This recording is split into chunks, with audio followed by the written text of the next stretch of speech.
जय श्री राम। जय जय श्री सीताराम। समस्त भाइयों बंधुओं को राधे राधे। जय जय श्री सीताराम। आज का विषय है छठी मैया का व्रत। कार्तिक का महीना चल रहा है। इसी महीने में हमारे उत्तर प्रदेश वासी एवं हमारे बिहार के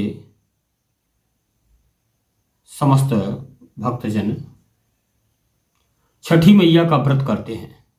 आज हम छठी मैया के व्रत के बारे में अपना विचार व्यक्त करेंगे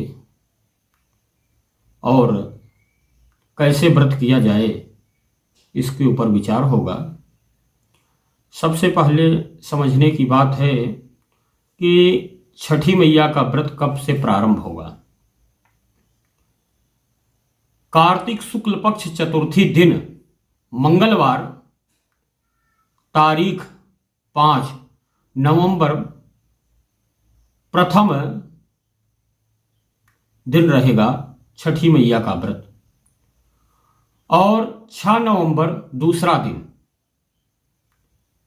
और छठी मैया का पूजन 7 नवंबर को तीसरा दिन रहेगा और 8 नवंबर चौथा दिन और 8 नवंबर को ही पूर्णाहुति एवं हवन होता है। हवन के बाद जो है पारण किया जाता है। अब इसके बारे में विशेष रूप से आप लोगों के समक्ष हम अपनी बात रखना चाहते हैं। 4 दिनों का यह उत्सव, यह पर्व उत्तर प्रदेश और बिहार में बहुत धूमधाम से मनाया जाता है, जिसमें सूर्य के व्रत से, सूर्य के पूजन से यह पर्व प्रारंभ होकर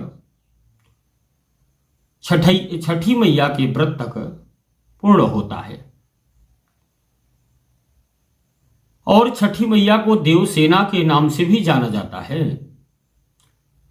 कार्तिक शुक्ल पक्ष चतुर्थी को प्रथम दिन प्रारंभ हो जाता है और कार्तिक शुक्ल पक्ष सप्तमी तक यह पर्व चलता है। प्रथम दिन कार्तिक शुक्ल पक्ष की चतुर्थी तिथि यानी प्रथम दिन नहा खा के रूप में मनाया जाता है। इसी दिन व्रत का संकल्प होता है। इसी दिन व्रत का संकल्प होता है। बढ़िया स्वच्छ जलों से किसी तालाब इत्यादि में स्नान करके उसके बाद जो है बढ़िया से भगवान नारायण का ध्यान करते हुए इस व्रत का संकल्प लिया जाता है।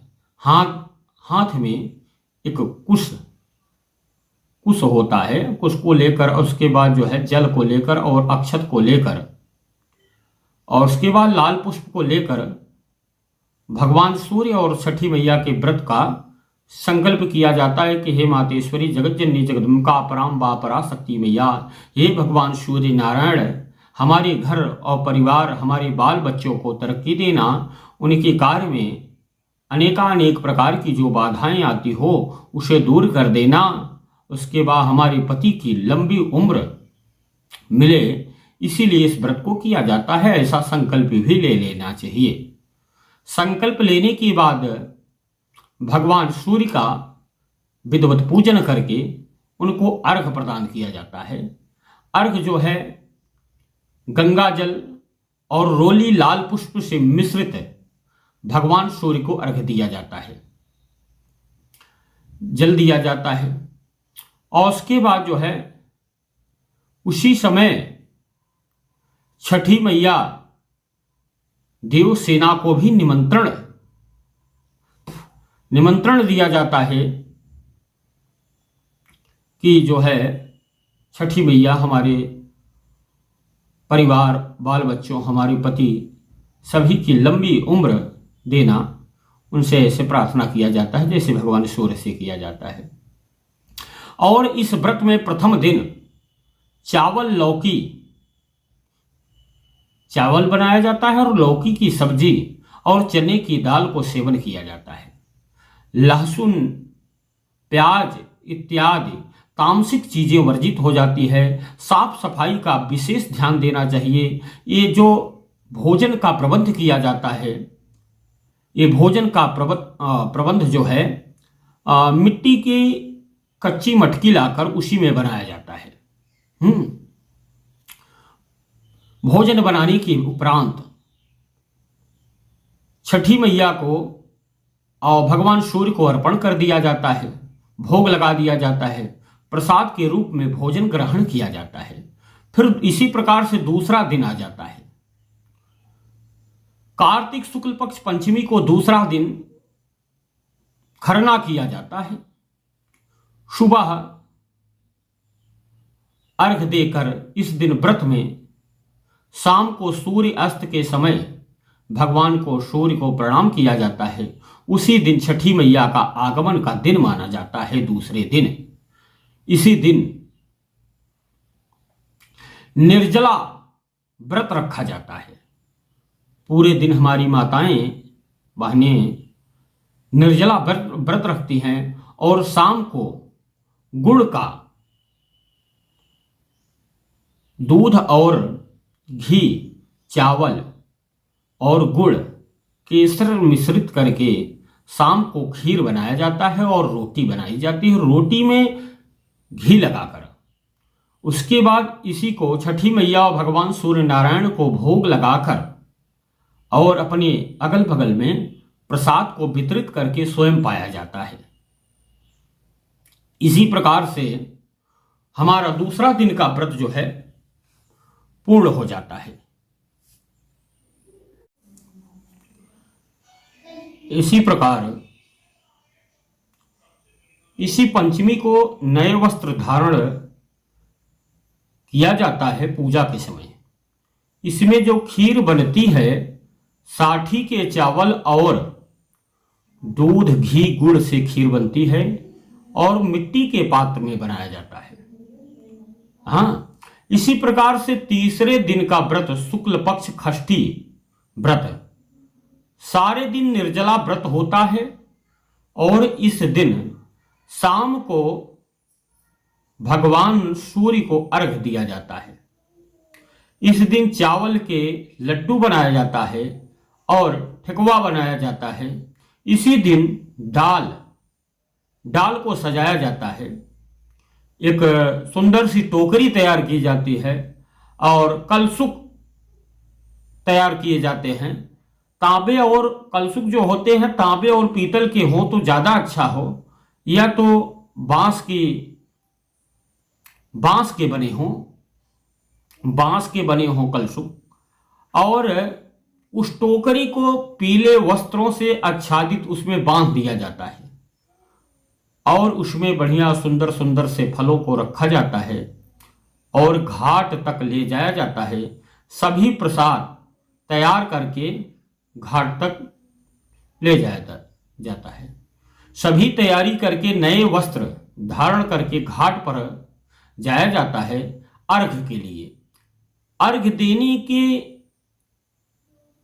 एवं पूजा के पश्चात फिर से व्यक्ति घर आ जाते हैं। फिर नए मिष्ठान, नए ढेकुआ की तैयारी करते हैं। जो वहां इसके पहले प्रसाद इत्यादि लेके जाते हो तो उसको अपने अगल बगल पड़ोस में बंटवा देते हैं और नए मिष्ठान, नए ढेकुआ की फल से और हर चीज की तैयारी करते हैं। नए प्रसाद की फल मंगाया जाता है। इसमें कई प्रकार के फल यूज किए जाते हैं। और उसके बाद फिर आता है चौथा दिन। चौथा दिन आता है कार्तिक शुक्ल पक्ष सप्तमी व्रत।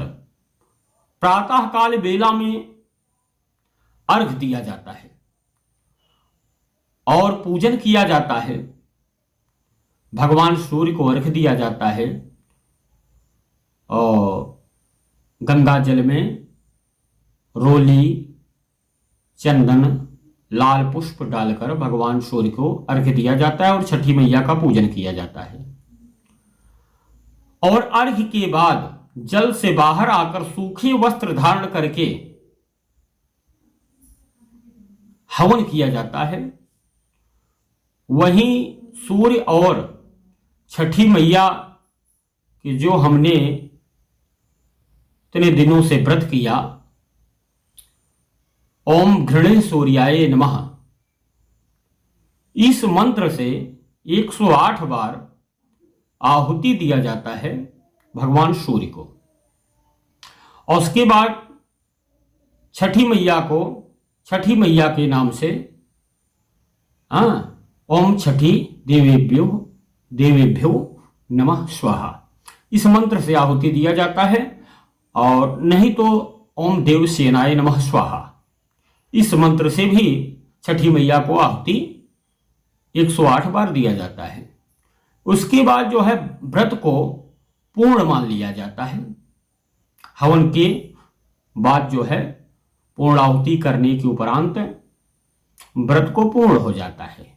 और उसके बाद माताएं हमारी घर पर आती हैं, उसके बाद पारण करती हैं शिव प्रसाद से, और गुड़ और अदरक की काढ़ा को सेवन करती हैं। जो इतने दिन से निर्जला व्रत रख रही थी, एकाएक भोजन इत्यादि का सेवन कर लेंगी तो उनका डाइजेस्टिव सिस्टम खराब हो जाएगा, इसीलिए गुड़ और अदरक के काढ़ा को सेवन किया जाता है।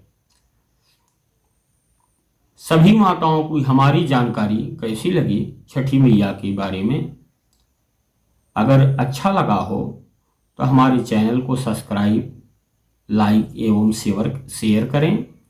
जय सिया राम, जय जय श्री सीताराम। पंडित चंद्रमणि दास, पंडित रामचंद्र दास जी महाराज, प्रयागराज से। राधे राधे।